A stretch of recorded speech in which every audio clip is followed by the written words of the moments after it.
un calendario tentativo si no hay la presentación de recursos. Ayer nomás, incluso ya en la Asamblea se hablaba de una fecha 20 de noviembre para la sesión inaugural de la Asamblea, y la posesión, la ceremonia de investidura del presidente electo sería el 30 de noviembre, insisto, si es que a nadie se le ocurre presentar recursos en estas horas sobre los resultados electorales del 15 de octubre. ¿Cómo está el proceso, ministro?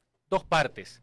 Primero, en lo que se refiere con el presidente electo, creo que fue saludable para la democracia que a las 48 horas de la elección popular se haya reunido con el presidente de la República, Guillermo Lasso, con un equipo de trabajo en Carondelet a conversar la situación del país y a planificar cómo se va a entregar la información y cualquier cosa que necesite. Creo que fue un buen ejercicio, es propio de la cordialidad cívica, eso no está en ningún artículo, eso es un tema de voluntad, ese es un tema de cultura política, los canales están abiertos y, por ejemplo, sin perjuicio que esa fue una reunión macro, ya han existido ciertos tipos de reuniones ya individuales, ya más operativas, por ejemplo, el canciller Manrique con la persona que, digamos, va a llevar adelante el tema y que ha sido propuesta por el presidente, que es la señora Sommerfield. Ya hubo reuniones. Han tenido reuniones de larga duración ya con los detalles. Como debe ser, la primera es macro, por así decir, conceptual, para poder conocer los temas y estamos totalmente abiertos para que la transición sea ordenada y sea de forma responsable. Ahora vamos al otro ámbito que lo has citado tú con mucha propiedad, que es el ámbito constitucional y legal. Ayer ya se ha propuesto, y tú lo has enfatizado bien, si es que no hay recursos, y ojalá que no los hubiere.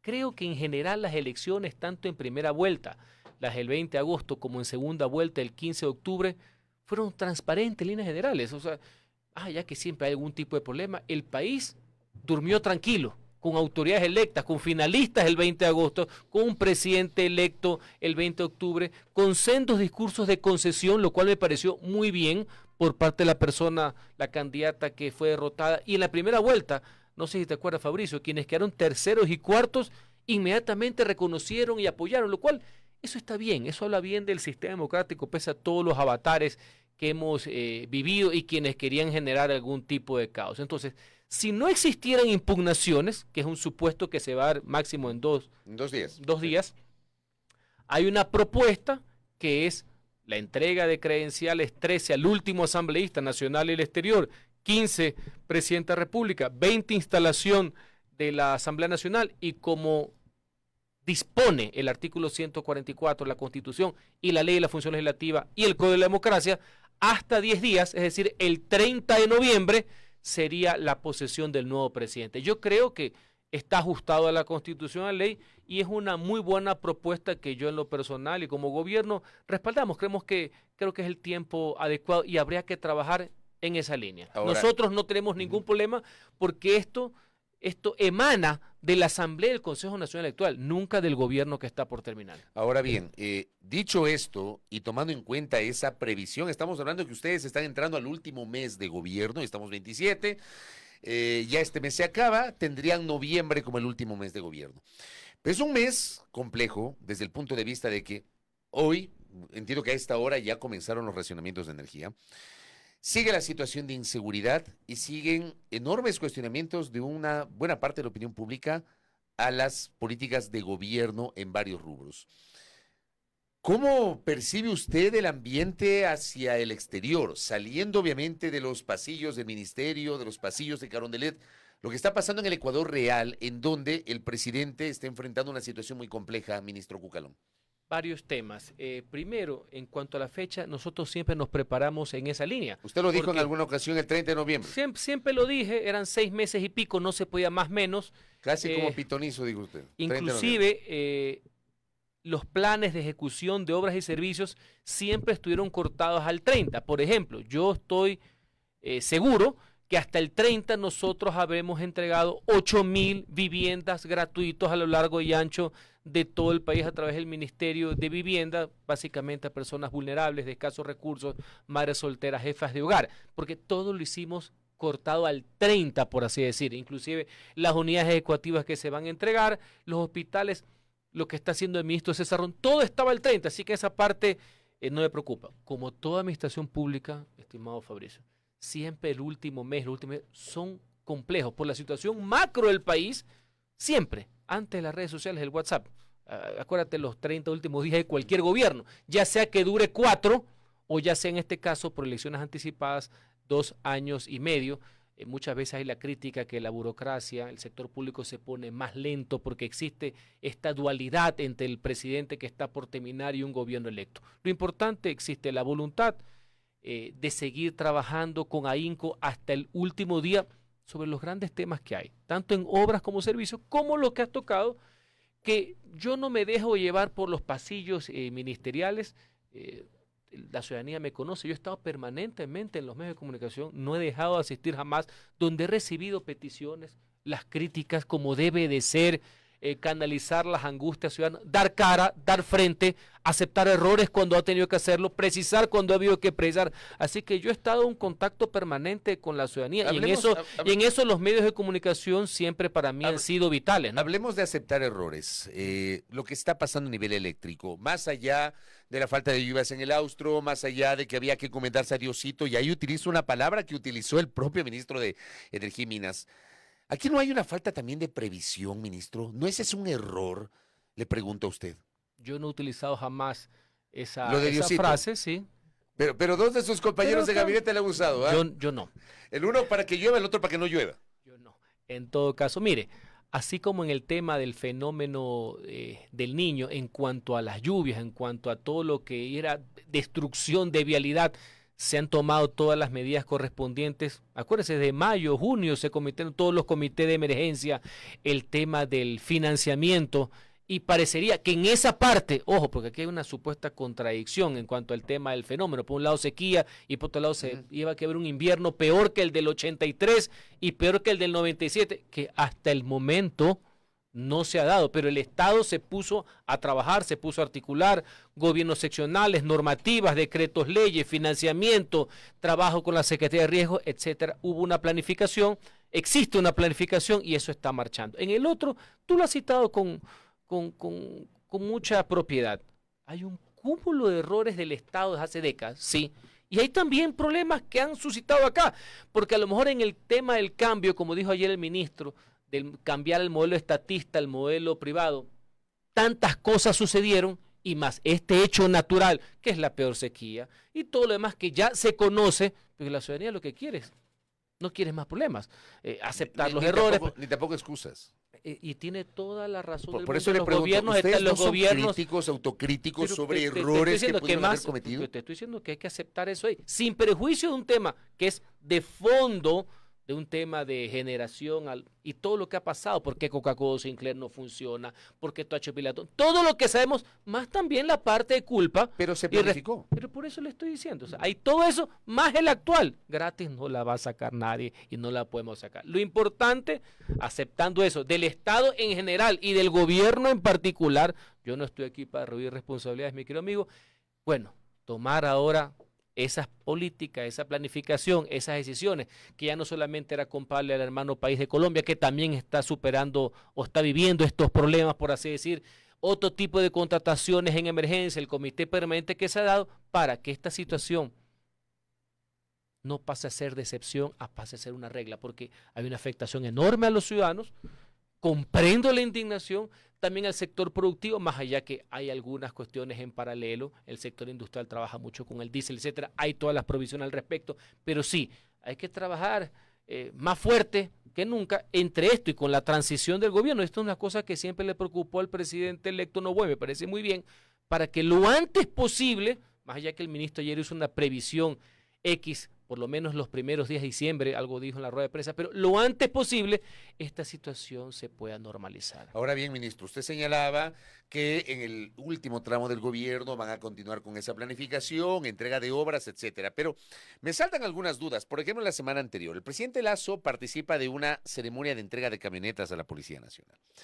Pero resulta que esas camionetas no pueden ser utilizadas inmediatamente por la policía. En esta situación de urgencia y de necesidad para combatir la inseguridad, se entregan unas camionetas que está bien, pero entiendo que las camionetas no están equipadas, no están matriculadas y no están aseguradas, lo que implicaría, y veía una nota de Coavisa de mi colega Hernán Higuera en ese sentido, eso implicaría que por lo menos un mes no se las puede utilizar. Entonces yo pregunto, ¿no era mejor esperar entregar ya todo listo para que puedan empezar a funcionar inmediatamente. Entonces uno pensaría, pensando normal, hay que entregar para mostrar algo de actividad política y pública, ministro. Bueno, parte de la planificación, que también hay que contrastar. Pues. Recuerda que aquí pues hay un estribillo del ni una sola obra, pues, ¿no? ¿Te acuerdas, no? Ni una. Y hasta ahorita van 18 escuelas para 2.000, 3.000 estudiantes cada una, pero como aquí es ni una sola obra, pero no es que faltan. ¿Cómo tú estás diciendo? Hay esta demora, hay este trance entre el patrullero y, digamos, la baliza, pero aquí pues un sector de la clase política, aquí no ha pasado nada. Yo le puedo asegurar que yo no pienso en absolutos, para mí no todo en la vida es blanco, negro, hay matices, pero en este caso puntual, se entrega. Pero ya el ministro de Zapata ya ha precisado en el tema de vehículos nuevos, el proceso de matriculación es sumamente rápido, igual que el tema de aseguramiento, balizas más, balizas menos, va a estar en los próximos días. Pero lo importante es que se han ido cumpliendo con el cronograma, que era progresivo, al igual que la entrega de chalecos, porque ese día se entregaron miles de chalecos, se entregaron también miles de cascos, o sea, es toda una programación que se ha venido cumpliendo y que yo entiendo que en su momento había mucho escepticismo natural y críticas al gobierno, pero se está viendo el trabajo, así como también a nivel de Fuerzas Armadas, que ya tienen todo el armamento táctico a nivel del ejército, y también a nivel, por ejemplo, del tema de los vehículos blindados, que paulatinamente van llegando, ya llegaron los primeros 20 Cobra y tienen que seguir llegando hasta ser 170 elementos. Oiga, ministro, ¿cómo lograron desactivar la paralización de los transportistas? ¿Usted participó en los diálogos? Sí, y hoy día tenemos una reunión en la tarde, conjuntamente el Ministerio de Gobierno con el Ministerio de Defensa, vamos a atenderlos en la Recoleta. Pero ayer se llegó a un primer acuerdo para desactivar el paro. A nivel nacional y había un problema focalizado en la provincia del Carchi. Los dirigentes han sido invitados hoy día a esta reunión con los ministros, también estará el ministro de Transporte, pero básicamente esto lo lidera el Ministerio de Gobierno, el Ministerio de Defensa, para explicar la situación y también hacerles una propuesta de cómo y dónde los militares puedan dar este tema de la seguridad que entiendo que les preocupa y es dable. Pero ¿por qué esperaron a que haya el paro, ministro? A ver, no es que, ¿por qué no antes? Es que viene el tema. ¿Por qué no antes? Es que antes... Porque o sea, mire usted, ayer se conoce que ya hay un acuerdo con el Comando Conjunto para, por ejemplo, militarizar el paso lateral de Quevedo, que es un sector donde hay un montón. Pero ¿por qué esperar el paro, ministro? No es que es esperar el paro. Esta pretensión, que más allá que todo el mundo tiene derecho a reclamar, nadie tiene derecho a paralizar vías públicas, partiendo del hecho que es un delito, ¿no? En esta y la anterior Constitución, por si acaso. Esto venía planificado y dicho y... para que veas que no es que hemos esperado que se estrelle desde antes de las elecciones. Si tú te acuerdas, esto querían hacerlo antes de las elecciones y no sucedió justamente por los diálogos de lo que tú dices es prevenir el hecho. Ya, pero hay veces que alguien quiere hacer el hecho. Ya suficiente es el tema que no se hizo a nivel nacional, más allá que las percepciones con las que el Ecuador amaneció el día de ayer es que todo el Ecuador estaba paralizado. Y eso no era verdad, era un sector de la provincia del Carchi. Entonces, para eso son los diálogos, para informar, tú mismo lo has dicho, estás, como siempre, muy bien informado de lo que va a ser las acciones que tome el ejército, las Fuerzas Armadas, porque entiende, hay que aterrizar el concepto de militarizar todas las carreteras en el país. Suena bien, pero en todo caso hay que explicar qué es lo que se está haciendo y qué es lo que se va a hacer. Con el diálogo, de forma normal, como siempre ha sido y como siempre hemos mantenido con los transportistas. A lo largo y ancho de todo el periodo, por lo menos en los meses que yo estoy en ministro de Gobierno, sin ningún problema, y también dejo complementado el arduo trabajo que hacen los sectores empresariales también por evitar este tipo de situaciones y ser un mecanismo de diálogo entre las partes. Ministro Cucalón, ayer hubo un comunicado, ¿tiene el comunicado, Robert, Diego? Pongamos el comunicado quiero pedir al ministro Cucalón un comentario sobre un comunicado suscrito por prácticamente todos los sectores políticos representados en la próxima Asamblea Nacional. Dice, Guillermo Lazo no debe entorpecer la instalación de la nueva Asamblea ni la posesión del nuevo gobierno, y se refiere el ministro Cucalón a una circular emitida por su compañero de gabinete, el ministro de Finanzas, Pablo Arosemena, respecto de restricciones para el gasto, para lo que quede, el último tramo, ¿no? En este comunicado dice que las decisiones económicas del gobierno han sido erráticas, han incrementado el gasto corriente, la burocracia en $1.500 millones, y habla de las apresuradas directrices para el gasto público dictadas por el Ministerio de Finanzas, por el ministro Arosemena, intentan impedir la instalación de la Asamblea Nacional. Me gustaría un pronunciamiento suyo o una aclaración sobre este comunicado, porque no he visto una aclaración del ministro Arosemena, si es que tienen razón estos sectores políticos o cuál es la reacción por parte del Ejecutivo. Gracias, don Robert y don Diego, muy amables. Ministro. La reacción oficial la da el ministro de Gobierno y lo hago con mucho gusto, casi con un placer que no puedo graficarlo aquí. Vamos por partes. ¿Verdad que usted era un hombre de la legislatura? Por supuesto, y me emociono cuando veo esto porque me pone de nuevo en la cancha a meter goles. Vamos por partes. Uno, jamás el gobierno nacional, que es profundamente democrático. Algunos por ahí hablan de excesivamente democrático. No hay ni más ni menos democracia. ¿Eres demócrata o no eres demócrata?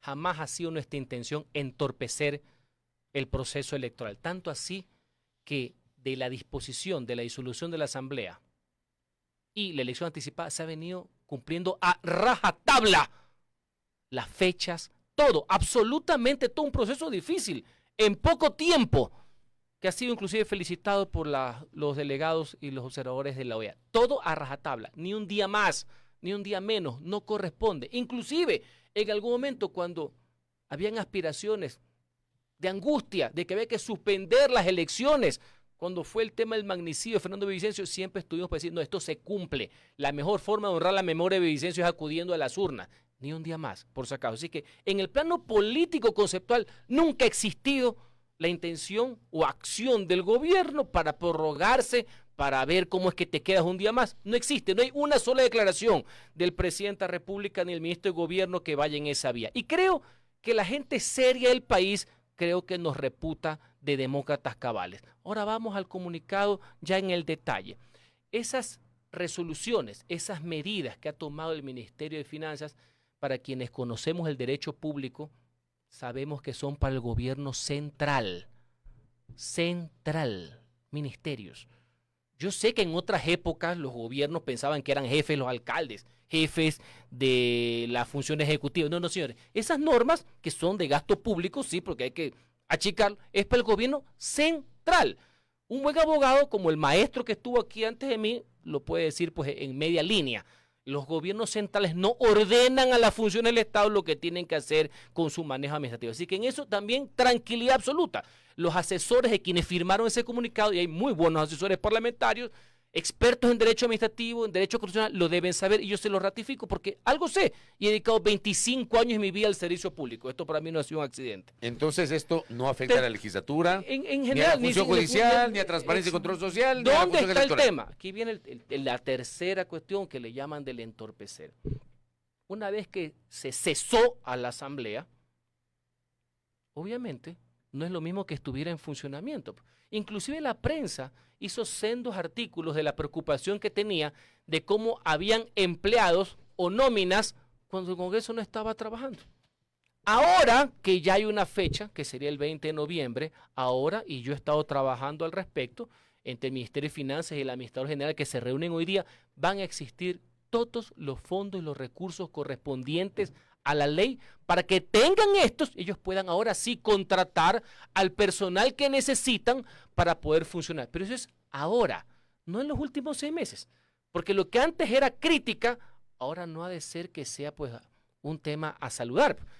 Tengamos claro, no tenía por qué haber más empleados ni cientos de empleados porque la asamblea estaba cerrada. Ahora que va a funcionar, tienen el derecho, no la dádiva, no es que el gobierno le dé una dádiva, tienen derecho a sus asignaciones, hay las correspondientes compensaciones. He tomado contacto con la asambleísta Pierina Correa para darle esta explicación, porque ella es la persona que va a hacer la convocatoria, como predispone la Constitución de ley, y la garantía del gobierno nacional de que tienen los fondos correspondientes y hoy día se reúnen el ministerio y el administrador para que puedan desarrollar sus actividades como a bien tuvieran de conformidad con la Constitución y la ley. Así que no hay ni el entorpecimiento de voluntad, jamás, el democrático menos y peor el legal de los recursos. Me queda claro eso. Ministro, le quiero comprometer para antes de que termine el gobierno Con nos mucho vuelva a gusto. visitar la última Con semana. mucho gusto. Espero. Gracias, porque hay un montón de Encantado. temas que se me quedan en el tintero. Encantado. Gracias a Henry Cucalón, muy Gracias a amable. ustedes. Ministro de Gobierno, aquí en A Primera Hora.